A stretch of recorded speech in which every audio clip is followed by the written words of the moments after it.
დღემშვიდობისა რადიომედის დღის არხის ფორმატში განვაგრძობთ მუშაობას და ჩვენ სტუდიაში მასმიზლობთ მოყვარულ მუსიკოს, როგორც თავად ამბობს ბატონ თამაზ კაპანაძეს, მივესალმებით მას. მადლობა სტუმრობისთვის. გამარჯობოთ.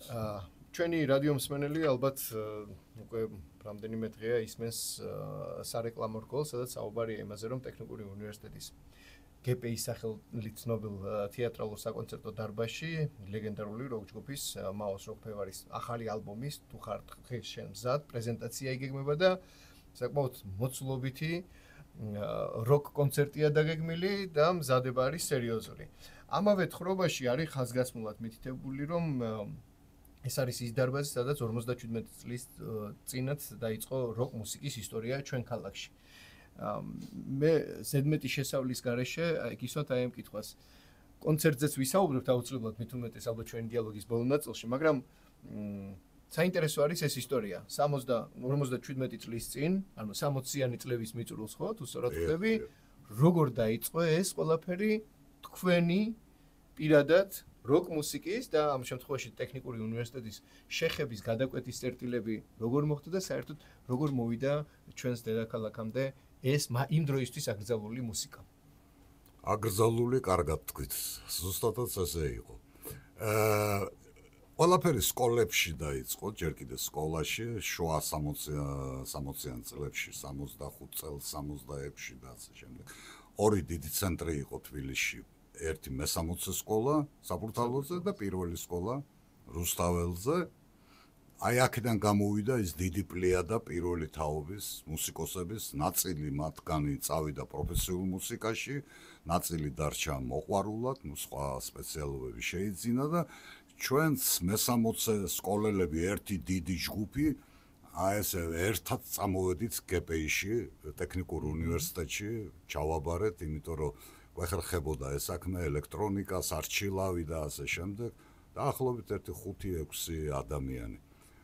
და ისინი ვისაც სკოლაში ჰქონდა უკვე ბენდი და ანუ გამოსვლებაც ჰქონდათ 68 წელში მე გავხდი სტუდენტი, ერთი წლით გვიან უკვე ჩემი მეგობრები, რომელთანაც გავატარე შემდგომში აი ამდენი წლის მეგობრობა და ამდენი წლის მუსიკალური თანაძმობა.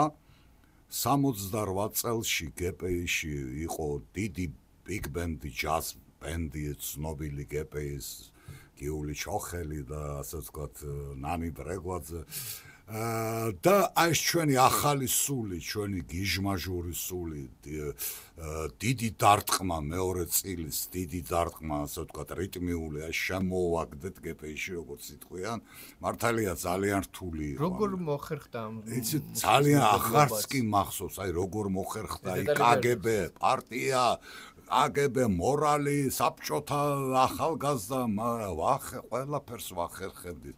აი დღევანდელებივით არც უწურნებდით. სულ ყველაფერს ვახერხებდით. და ამას დამატებული ის, რომ ინსტრუმენტებსაც ჩვენ თვითონ ვაკეთებდით. ხო არ იყო მაღაზიაში არსად ეს ელექტროინსტრუმენტები იმ პერიოდში. ვერსად ვერ იყიდდი, ვერც ელექტროგიტარას როგორ ქმნიდით? რას ლაპარაკობ? ძალიან მაგრად. აი ეს სახელოსნოებში ბოდის ვთვლიდით, სადურგლო სახელოსნოების ყველა სკოლაში იყო იმ დროს. შემდეგ დავშლიდით ლუნაჩარსკის გიტარას, ეგრეთ წოდებულს ლუნაჩარსკის ქარხნის, მოვაძრობდით გრიფს, ამის გადაკეთებას ვიწყებდით, ის დავაბავდით და ელექტროგიტარის ფორმა, აი ფენდერი, სტრატოკასტერი, გიბსონი, ლესპოლი, ახლა ამას სჭირდებოდა ხმის ამღები, ხო? ეგრეთ წოდებული ადაპტერი და ეგრეთ წოდებული პიკაპი. ხმის ამღები, რომელსაც ელექტროხმა უნდა აიღო. სად იყო მე ეს? და მივაგენით ჩვენ ელექტრონშიკებმა, ხა რადიო მოყვარულები ვიყავით, მეც გია ზაგნიძეს, ჩემი კოლეგა და ბავშვობიდან ესა და მივაგენით თურმე ტელეფონ ავტომატებში მაშინ რომელიც ქალაქში იდგა ახლანდელმა თაობამ არც იცის ეს რომ მობილური ტელეფონი არ იყო და სმარტფონი არ იყო. იყო ტელეფონი. ტელეფონ ავტომატებში უნდა ჩაგეგდო იქ ორი კაპიკი და დაკავშირებოდი და რამდენიმე წუთი. ამ ტელეფონ ავტომატებს ყურმილში ჰქონდათ ესეთი რასაც ქვია საყურისი, რომელსაც ძალიან მაგარი მაგნიტური კოჭები ჰქონდა შიგნით. აი ზუსტად რომ ჭირდებოდა იმ ხო იმ ადაპტერის გაკეთებას და 3 ყურმილი ჭირდებოდა ზუსტად 2 ცალი იყო 6 სიმია აი ეს ღამე აი ვაღიარებ ხო აი ამ ჩემმაზე სატელეფონო ჯიხურების ყურმილებზე გავიდოდით ხოლმე ღამე ეს მოშლილი ესე თქვენი ნახელავი შეიძლება ყოფილიყო ეს კედელზე ეს წყდებოდა მოქონდა ნუ ახლა ბერჯერ კი არა ერთი გიტარა ორი გიტარას დიდი ზარალი საბჭოთა კავშირს არ მიიღია ამისგან სამაგეროთ მუსიკა განვითარდა და აი ასეთნაირად შორის ასეთი გიტარა ხო არ შემოგრჩენიათ არა მაგრამ ასეთი გიტარა ჩემი გაკეთებული საკავშირო ჟურნალის ტექნიკა მალაძოჟი იყო ესეთი ჟურნალი საკავშირო ცნობილი და იქ იყო გამოფენილი სურათები და სპეციალურად ჩამოვიდნენ მოსკოვიდან ამის გადასაღებად ეს გიტარა როგორ არ შეინახეთ ახლა საიდან შევინახავდი ამდენი და ნუ მოკლედ აი ესეთი გზა გვაქვს გავლილი და დავიწყეთ 68 წელში ასე ჯერ იატაკოშა ჯერ მთლიანად ეს ისტორია საბჭოთა იატაკოშა იყო ხო კი ჩვენ როდესაც კონცერტს დავნიშნავდით უცებ ამას ხო რეკლამა და აფიშა მაშინ ერთი თქმა იყო საჭირო და ესეთი ტელეფონი ამუშავდებოდა შიდა კავშირი უცებ თელმა ქალაქმა იცოდა როგორც კი ინფორმაციის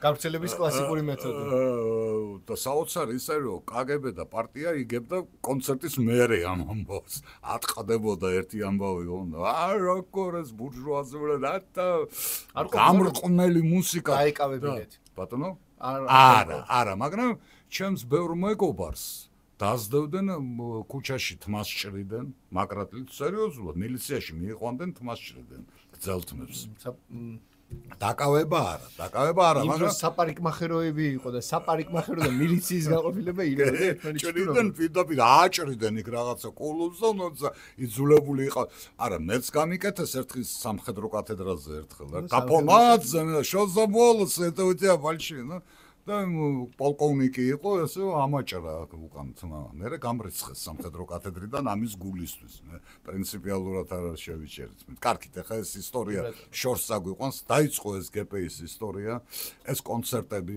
ეს არალეგალური იატაკქვეშა კონცერტები და მთელი ეს პერიოდი მოყვებოდა ამას ასე ვთქვათ ამასობაში ჩვენ დავამთავრეთ ეს უნივერსიტეტი გავხდით თანამშრომლები კათედრის დაგტოვეს როგორც კარგი სტუდენტები სხვაშორის როცა მრავლობით რისკში ვამბობ მარტო ჩემზე არ იგულისხმება მარტო მე აი გია ზაგნიძეს ასევე პროფესორი იყო მეც ასევე შემდგომში ახლა მთლად თავიდან ვინ მოგცემს ეგეთი მას რა შემდგომში უკვე 4-5-6 წლის მერე უკვე ვასწავლიდე ჯგუფებს კავშირგაბმულობის ფაკულტეტზე და ასე შემდეგ აი ესე წარიმართა პარალელურად მუსიკისა ჩვენი ძირითადი პროფესია და ეს ჰობი მე რეჟიმი შესუსტა რასაკვირველია მოინჟღრა შესუსტა უკვე ბრეჟნევის აი ბოლო პერიოდში 70-იანი წლების ბოლოს 80-იანების დასაწყისში და მაგ პერიოდში პრინციპში ჩვენც უკვე ისეთ მუსიკაზე გადავედით შედარებით ჯაზური ფიუჟენი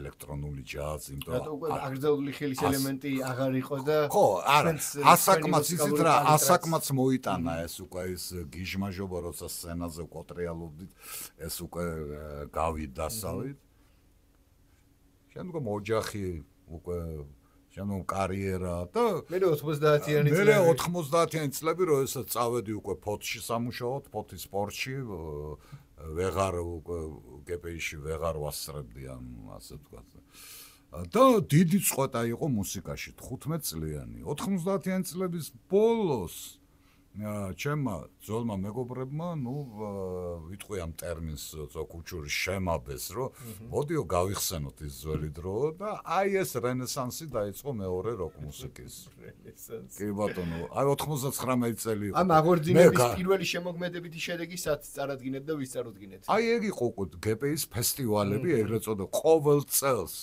მაშინ 90-იანი წლების ბოლოდან და ვიდრემდე 2007 წლამდე მე მგონი 2007-8 წლამდე ყოველ წელს ერთი ან ორი ფესტივალი იყო დიდი ფესტივალები და იქ ისეთი ჯგუფები გამოჩნდნენ უკვე ცნობილი ჯგუფები ნიკა კოჩაროვის ეს ლოლიტა ძიმე ჯვარი რომელიც ამ ჟანრში და ამ სფეროში მოღვაწეობდნენ ხო მათ შორის ჩემი შვილის Deep Inside ძალიან ძლიერი ჯგუფი იყო მაშინ ისეთი პოპულარობა იყო მაშინ და ისეთი მოზღვავება იყო ახალგაზრდობი და რატომღაც აი ტრენდში იყო, ეთყობა აი პოლიტიკური ძვრები, რაც იყო მოვლენები მსოფლიოში, ეს ყოველთვის ხელს უწყობს საპროტესტო მუხტს, იმიტომ რომ როკ-ენ-როლი და როკ-მუსიკა ეს საპროტესტო მუსიკაა.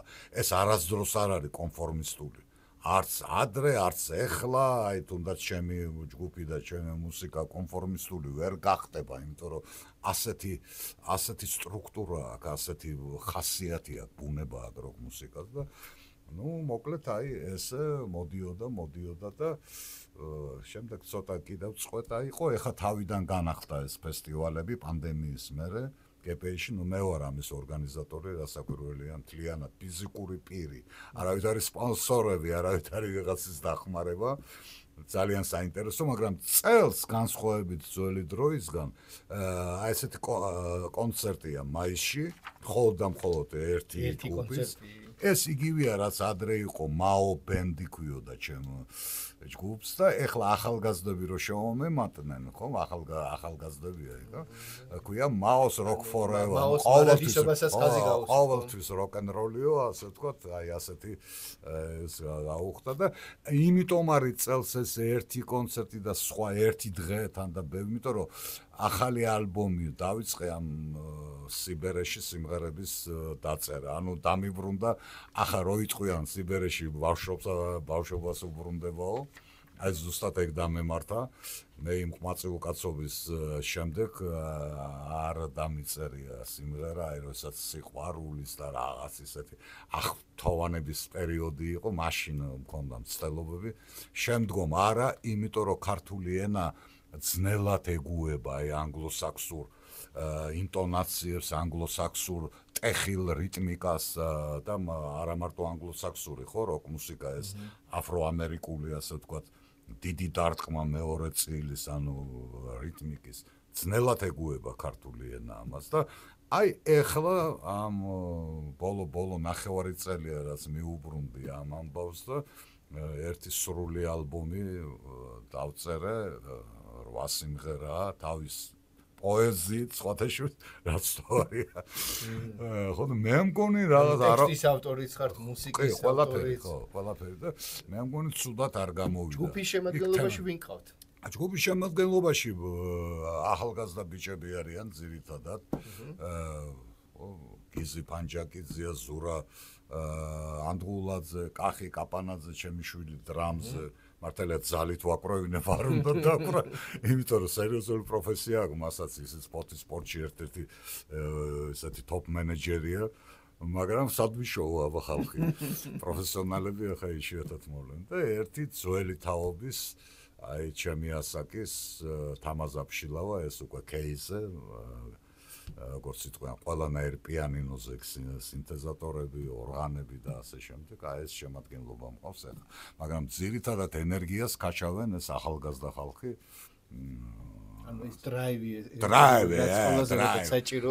დრაივი და როკ მუსიკა განუყოფელია. თუ დრაივი არ ეს ამ ძარღვის გარეშე არც უნდა იფიქრო ამაზე, რომ შენ ამ მუსიკაში რაღაც საერთოდ. ხო, იმიტომ რომ იქ ზარმაზარი იმოდენა დრაივი ჭირდება და ენერგია ხა მე რომ ძალიან ჯამთელად არ ვიყო შანსი არ არსებობს ისე მიუხედავად იმისა ისე არ დავხტივა როგორც მიგ ჯაგერი სცენაზე მაგრამ ნუ მაინც იმიტომ რომ სხვანაირად ამოდის ხმა ვოკალი სხვანაირი სჭირდება ამას და ასე შემდეგ ხო და აი ამას გარდა მეორე კონცერტის მეორე განყოფილება იქნება უკვე ის მუსიკა რაც კი შეუქმნია მსოფლიოს ყველაზე საუკეთესო ამ ჟანრში, ხო, ნუ აი ამას შევასრულებთ უკვე რაც მთელი ამ 50 და მეტი წლის განმავლობაში იყო ჩემი ცხოვრების განუყოფელი ნაწილი ეს მუსიკა.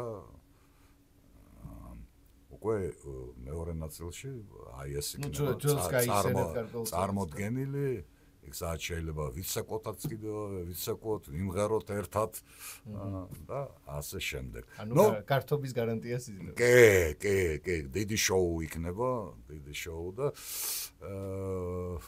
ნუ აი ეხლა ამჯერად ეს შარშან მაგალითად ფესტივალი ქონდა ამ დროს.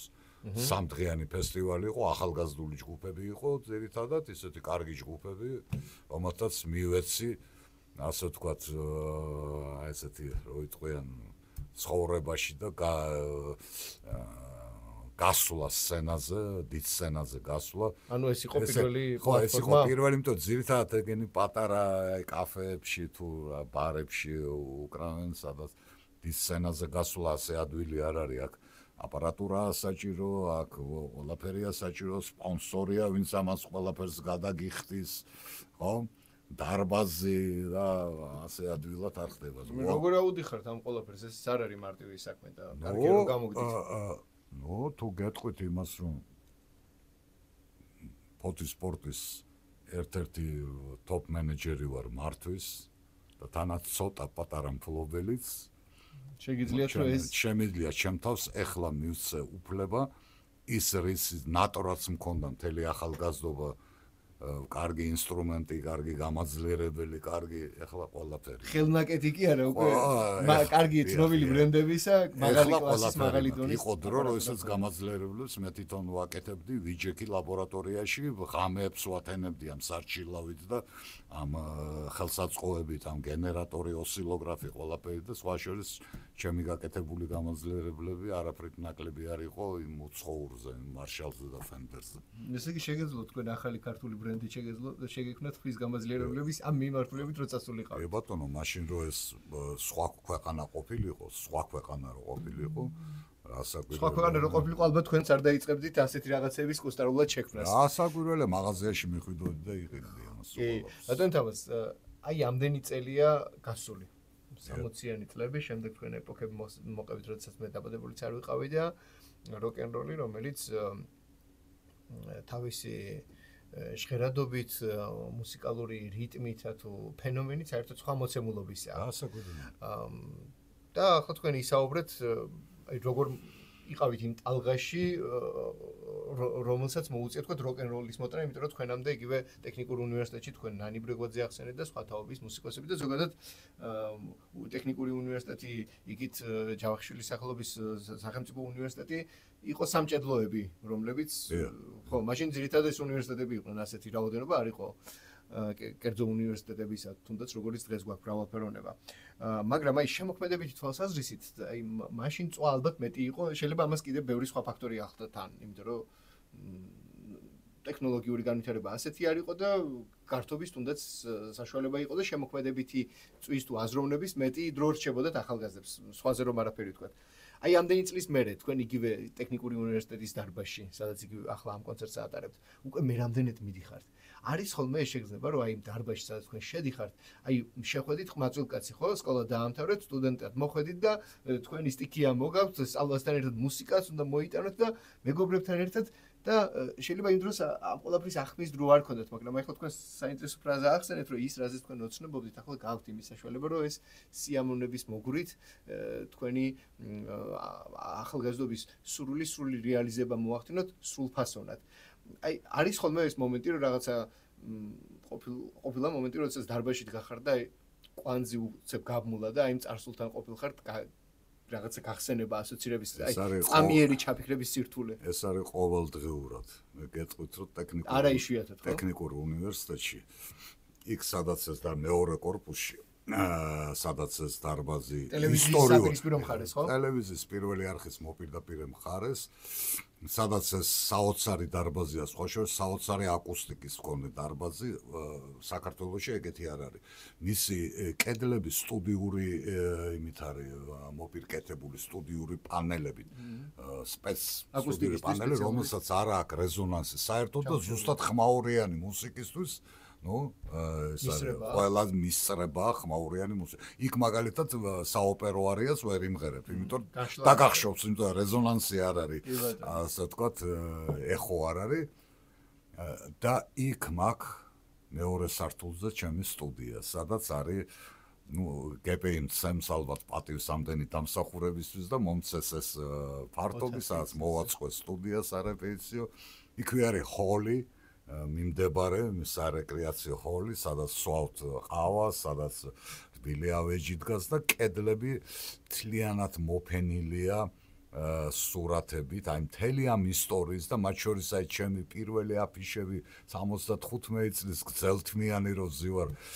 მე ადრე ტანკისტი რო იყვიან ვიყავი ომამდე მე ადრე ვიყავი დრამერი ამით დავიწყე და ეხლა ამ ბოლო დროსო ძალიან დიდი ენერგია ჭირდება დრამს ესე ადვილი არ არის უკვე გიტარა ვისწავლე უცებ აი ბოლო 4-5 წელია და ხო გამოვცვალე ეს ასე ინსტრუმენტი ხო გამოვცვალე ინსტრუმენტი თავარია სცენაზე რჩებით კი და აი როესაც მე იქ მივდივარ ახლა ფოთში უკვე იშვიათად მიწევს ყოფნა თვეში ორჯერ სამჯერ ინსპექციაზე და როესაც შევდივარ მეორე კორპუსში და განსაკუთრებით როცა დასვენების დღეებია და სტუდენტები არ არის ანუ ყურადღება არ გადადის არაფერზე და აუყვები ამ კიბეებს მესამე სართულზე მე შევდივარ დარბაზში მე იქ ზემოთ და დავჯდები გავხედავ ამ კედლებს იქ ჩემი მეგობრები ზოგი უკვე გარდაცვლილი და გამგზავრებული უკეთეს ქვეყანაში აშორის საოცარი მუსიკოსები ვალერა კოჩაროვი დათო სულაქველიძე თაობა იყო ეს რაღაც საოცარი თაობა გია ზაგნიძე და როცა არავინ არ არის და არ მაწუხებს აი გადავდივარ ნუ დეჟავუს ვერ დავარქმევ ამას რაღაც ვინაცვლებ იმ 50 წლით ხო პორტირებას ვახდენ 50-55 წლის და ეს ისეთი satisfaction-ია ისე ველაპარაკები ამ ბიჭებს ვინც უკვე გარდაცვლილია იქ კონიაკია ყოველთვის პატარას ჩამოვისხავ ხოლმე და შეიძლება ესეც მაძლევს მე აი რაღაც ჯანმრთელობის და რაღაც ისეთ ხალის ცხოვრების იმ დღეს ვეუბნებოდი ჩემ ახალგაზრდებს რომ აი ეს რო შემიწყდეს მე ალბათ ერთ წელიწადში ისე მოვიკაკვები რომ ნუ კი ეს არის საოცრება როცა ეს გახსენდება მთელი შენი გავლილი გზა როცა გახსენდება ეს სავსე დარბაზები ეს ყიჟინი ეს კივილი წივილი გამოქცეული მილიცია რომელსაც ეს მაყურე სმენელი რომ მოძდევდა უკან კიბეებს და სულ ყველაფერი მახსოვს ვერაკავებდა ასე თქვა საბჭოთა მილიცია და იყო ეს იმ დროს ქალაქში ესეთი ბომონდური ჯგუფს კი ვერ ვიტყვი აი დიდი ფენა ჩამოყალიბდა რომელიც ინტელექტუალურად ძალიან მაღალი ინტელექტის IQ-ს ფლობელი ახალგაზრდები იყვნენ და რომელთათვისაც სიამაყე იყო რომ იცოდნენ ეს მუსიკა შეეძლოთ ამის მოსმენა და ნუ აი რაღაც ის ფენაში კასტა შეიქმნა იმ დროინდელ ნუ მithumetes ეს კიდე აი ამ ტრენდულობას კიდე უფრო შეუწყობდა მეტად ხელს ბატონ თამას უღრმესი მადლობა ჩვენი საერთო დროს ამასობაში ამოიწურა და ვისაუბრეთ ვინც გვიან შემოგვიერთით 25 მაისს ტექნიკურ უნივერსიტეტში დაგეგმულ კიდევ ერთ კონცერტზე სადაც როკ ჯგუფი უკვე განახლებული შემადგენლობით და ახალი ალბომითა და ძველი სიმღერებით წარსდგება მაყურებლების და მსმენელების წინაშე და თქვენ ახსენეთ რომ ეს რომ არ იყოს ერთ წელიწადში მოვიკაკვებოდიო და რაღა დრო ის მოკაკვა პირიქით ჯერ ისევ სცენაზე ხართ ერთი ინსტრუმენტი მეორეზე გაცვალეთ ჯანმრთელობას მუსიკალურ ცხოვრებას გისურვებთ და მადლობა სტუმრობისთვის რადიონის ფენელს შევახსენებ რომ ვინც გვიან შემოგვიერთით ჩვენი საუბარი ბატონ თამას კაპანაძესთან ერთერთება რადიონის Facebook გვერდზე და დანარჩენი ვინც მოახერხებდა გაითვალისწინებთ 25 მაისი 8 საათი ტექნიკური უნივერსიტეტის მეორე კორპუსი კოსტავაზე ისევ ძველი როკ-ენ-როლი მადლობთ დიდი მადლობა ძველო და ახალო თაობა მოდით დაგვიჭირეთ ხარი იმისათვის რომ ამან იცოცხლოს ამ იდეამ გაიხარეთ